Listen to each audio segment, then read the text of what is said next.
नमस्कार, आप देख रहे हैं दी अजय मेरू एक्सप्रेस चैनल। स्वागत है आप सभी का एक्सप्रेस बुलेटिन में। मैं हूं शरद। शुरू करते हैं आज की कुछ खास खबरें।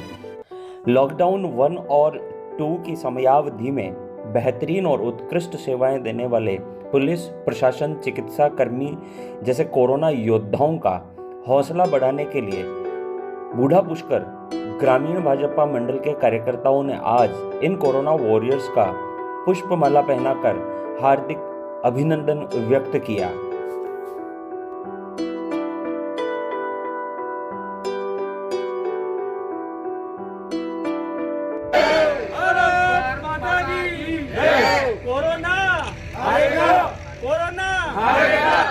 पदाधिकारियों का कहना रहा कि जिस तरीके से संकट के इस काल में इन कर्मवीर योद्धाओं ने अपनी जान जोखिम में डालकर हमारी रक्षा की है और कोरोना जैसी महामारी से हमें बचाया है, उसके लिए हम इनका आभार व्यक्त करते हुए आज स्थानीय चिकित्सालय, पुलिस विभाग एवं उपखंड कार्यालय जाकर इनका हौसला अफजाई कर रहे हैं।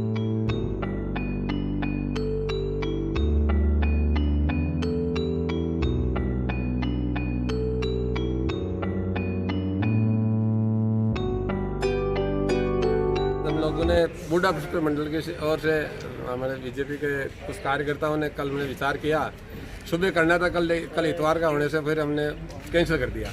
आज हमने एसडीओ ऑफिस में एसडीओ साहब का और अपने चिकित्सा विभाग का और डिप्टी साहब के पुलिस डिपार्टमेंट का सभी सरकारी कर्मचारी अधिकारियों का हमने कोरोना के विरुद्ध जो लड़ाई लड़ रहे हैं और उसमें हमारे पुष्कर में ये बहुत अच्छी सेवा दे रहे हैं, जिससे हमारे यहाँ कोरोना का आज दिन तक एक भी केस नहीं है। इसलिए हम सभी लोगों ने सोचा कार्यकर्ताओं ने भाई कि अपन इनका हौसला अफजाई करने के लिए अपने इनका स्वागत करें। तो हमने सुबह हमारे जो 5-7 मेन कार्यकर्ता थे उनको इनवाइट करके और पहले एसडी ऑफिस गए, वहाँ मैडम और डिप्टी साहब आ गए और उनका वहाँ गुलदस्ता और माला पहना कर उनका स्वागत किया और हमारी ओर से पुष्कर मंडल की ओर से उनका आभार व्यक्त किया कि आज बूढ़ा पुष्कर भाजपा मंडल की ओर से जो कोरोना योद्धा जो लड़ रहे हैं, इसमें सफाई कर्मचारी है, पुलिसकर्मी है, स्वास्थ्य अधिकारी हैं, स्वास्थ्य से जुड़े हुए सभी कर्मचारी हैं, इन लोगों ने दिन रात एक करके कोरोना के लिए खड़े रहे। अपने घर परिवार के सबकी परवाह की बिना इन्होंने रात दिन जो सेवा की, तो इनका हौसला अफजाई करने के लिए, क्योंकि आपके साथ हम भी आपके साथ खड़े हैं और आपने जो रात दिन जिस लगन से जो सेवा कर रहे हैं वो काबिल तारीफ़ है और पूरे देश में आपकी वाई लड़ रही है। जिस तरीके से देश की सीमाओं की रक्षा सीमा पैरी कर रहे हैं, उसी तरीके से कोरोना से लड़ने के लिए इन योद्धाओं ने अपने, यहाँ तक कि कई योद्धाओं ने तो अपने जीवन तक कुर्बान कर दिए हैं और आगे भी ये लड़ाई के लिए तत्पर है, 40 घंटे लगे रहते हैं।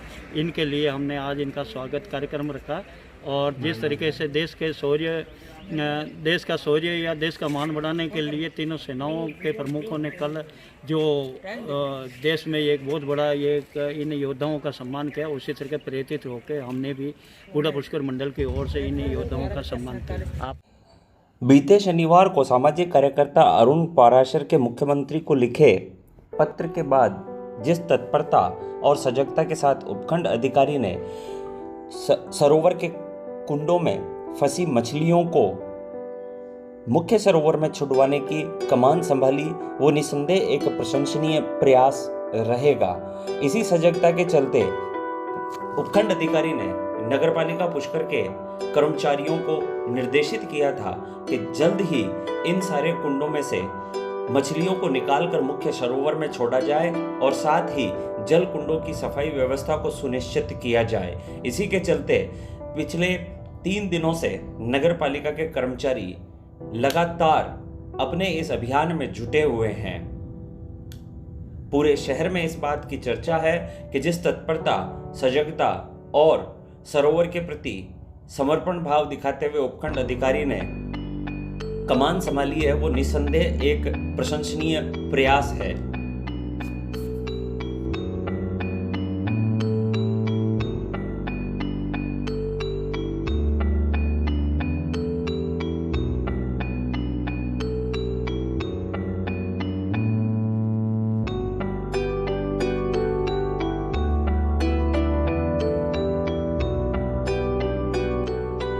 वहीं दूसरी ओर पवित्र पुष्कर सरोवर के फीडरों में मानसून से पहले जमा मिट्टी और झाड़ झंखाड़ को हटाने के लिए उपखंड अधिकारी देविका तोमर ने कार्यवाहक अधिशासी अधिकारी पारस जैन को निर्देशित करते हुए कहा है कि अतिशीघ्र मॉनसून आने से पहले फीडरों की सफाई और मिट्टी को हटाकर पवित्र और शुद्ध जल को सरोवर तक पहुंचने का रास्ता सुनिश्चित किया जाए, जिसके बाद नगरपालिका प्रशासन ने अपने कर्मचारियों के साथ युद्ध स्तर पर फीडरों की सफाई करना शुरू कर दिया है।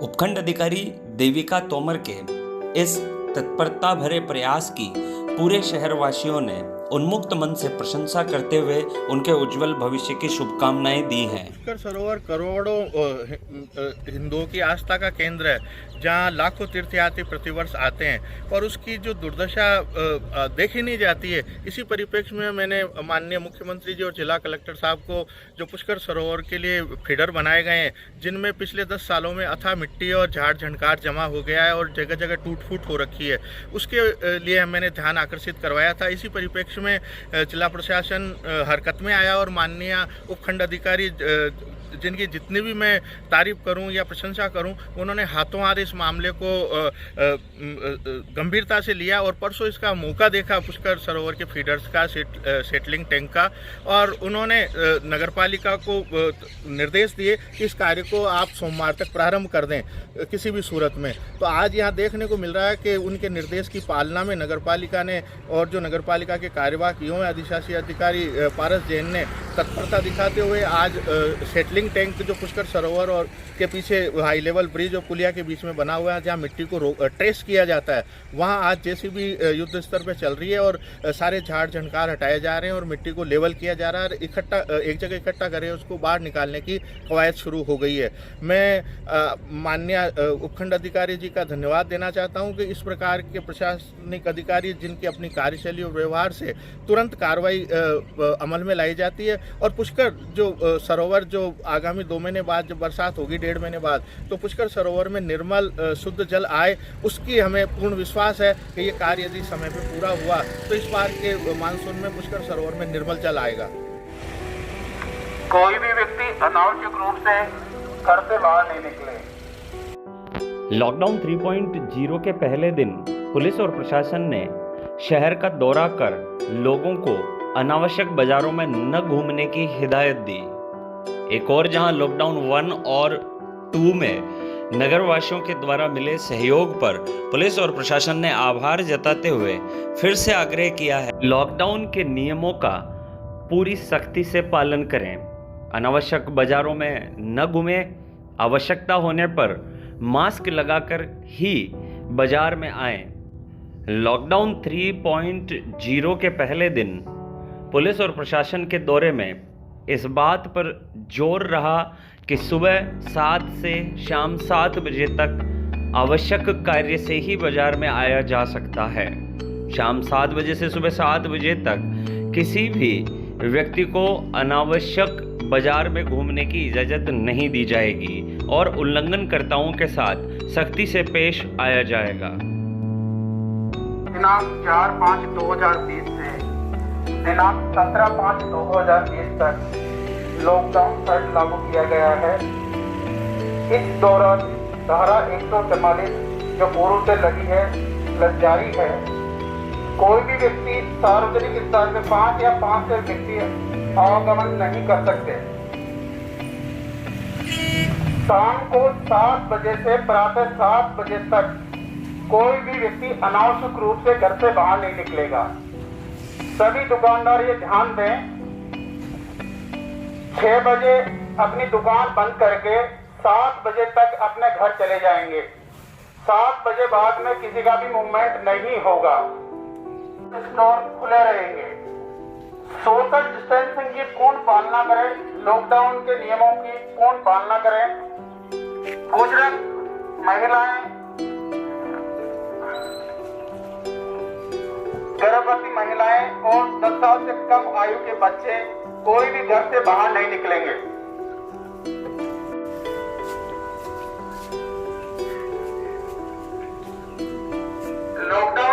दौरान व्यक्तिगत वाहन बिना परमिशन के नहीं चल सकते।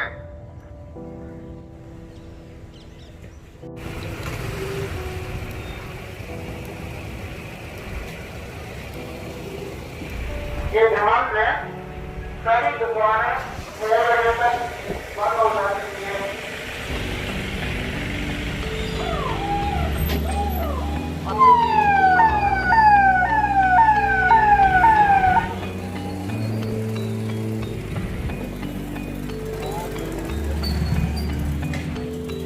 घर से बाहर नहीं निकलेगा। ये अच्छी तरह सुन लें, शाम को 7 बजे बाद सुबह 7 बजे तक कोई भी व्यक्ति अनावश्यक रूप से अपने घर से बाहर नहीं निकलेगा।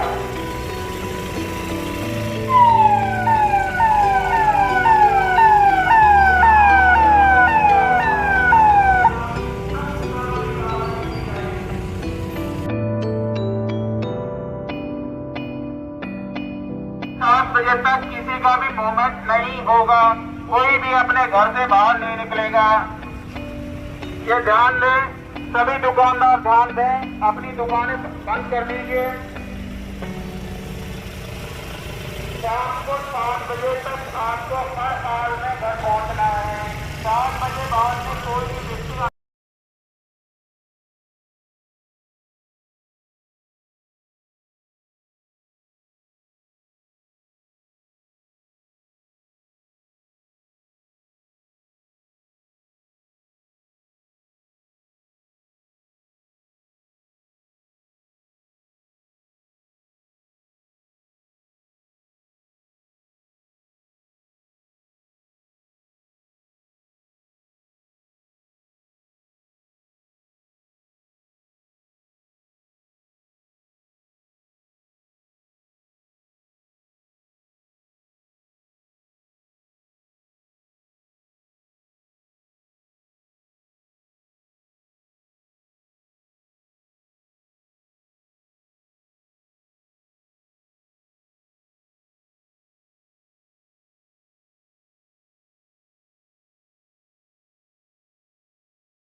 जैसा कि अभी हमें विदित है कि अजमेर रेड जोन में आता है, तो लॉकडाउन 3 के दौरान भी कई विशेष ऐसी परिस्थितियां हैं जिनको हमको बहुत ध्यान में रखना है। जैसा पुष्कर वासियों ने आज तक सहयोग किया है, उसके लिए मैं बहुत आभारी हूँ। आगे भी पुष्कर के सभी समस्त पुष्कर का ग्रामीण और हमारा जो अर्बन इलाका है पूरी तरह से सहयोग देंगे, मुझे पूरी आशा है। लॉकडाउन 3 में सबसे महत्वपूर्ण चीज़ ये है कि शाम के 7 बजे से सुबह 7 बजे तक किसी भी व्यक्ति को अनावश्यक रूप से बाहर नहीं निकलना है, और बाहर विचरण करेंगे तो उनके खिलाफ कानूनी कार्रवाई भी की जाएगी। मास्क पहने बिना लोगों को बाहर नहीं निकलना है। मास्क पहने बिना कोई सामान खरीद नहीं सकता, कोई सामान बेच नहीं सकता, उस पर जुर्माना है। जिस तरह से अभी अजमेर में सिचुएशन है और हमारे ज़िले को रेड जोन में लिया गया है, तो उसको मद्देनज़र रखते हुए अभी बाज़ार, शहरी क्षेत्र के सभी बंद रहेंगे। आवश्यक दुकानें और जो खाद्य सामग्री है उनको छोड़ के वो भी सूचीबद्ध और समयबद्ध तरीके से खुलेंगी। जिस तरह से अभी एक डिसीजन लिया गया है कि सुबह 8 बजे से 11 बजे और शाम के 4 बजे से 6 बजे तक, जिससे वो अपनी दुकान बढ़ा करके 7 बजे अपने घर जा सके। ये डिसीजन खाद्य सामग्री और सभी दुकानों के लिए लिया गया है, और सभी से मैं अपील करती हूँ कि जिस तरह से आपने आज तक इस महामारी में हमारी मदद की है, आगे भी कोविड महामारी से पुष्करवासी सभी लड़ें और सुरक्षित रहें, संयमित रहें, अपने घरों में रहें। जॉइंट विजिट में सभी पुष्करवासियों को ये बताने की ही हमारी अपील थी। हम सब ने ये देखा कि कोई बाहर अनावश्यक रूप से नहीं निकले, और 7 बजे से 7 बजे का विशेष ध्यान रखें और दुकानों पे भी भीड़ इकट्ठी नहीं करें, और जो दुकानें इस लॉकडाउन 3 में खुलनी है उनको भी हम सूचीबद्ध और समयबद्ध तरीके से कल से उनको बता दिया जाएगा किस प्रकार उन्हें खोलनी है और खोली जाएंगी। जैसा पहले भी पुष्कर वासियों ने लॉकडाउन 1 और 2 में बहुत अच्छा सहयोग किया है, पुलिस का भी, प्रशासन का भी। सबसे पहले तो मैं आभार प्रकट करता हूँ अपनी तरफ से। और लॉकडाउन 3 जैसे अब और चैलेंजिंग हो जाता है, क्योंकि पहले बहुत अच्छे से पालना हुई है और धीरे धीरे सरकार की भी और प्रशासन की भी ये मंशा है कि वो ढील देंगे इसमें धीरे धीरे। तो पुलिस की जो व्यवस्था है वो बहुत महत्वपूर्ण हो जाती है। इसके लिए हमने सबसे पहले चेक पोस्ट पे हमारे जैसे स्क्रीनिंग की व्यवस्था की है, बैरिकेडिंग की व्यवस्था है। सभी से हम ये गुजारिश कर रहे हैं कि सोशल डिस्टेंसिंग की पालना करें, मास्क लगाए घूमें। अगर वो ऐसा नहीं करते हैं तो उनके खिलाफ कानूनी कार्रवाई की जाएगी। आज के बुलेटिन में बस इतना ही। मिलेंगे फिर कुछ नई खबरों के साथ, तब तक के लिए नमस्कार।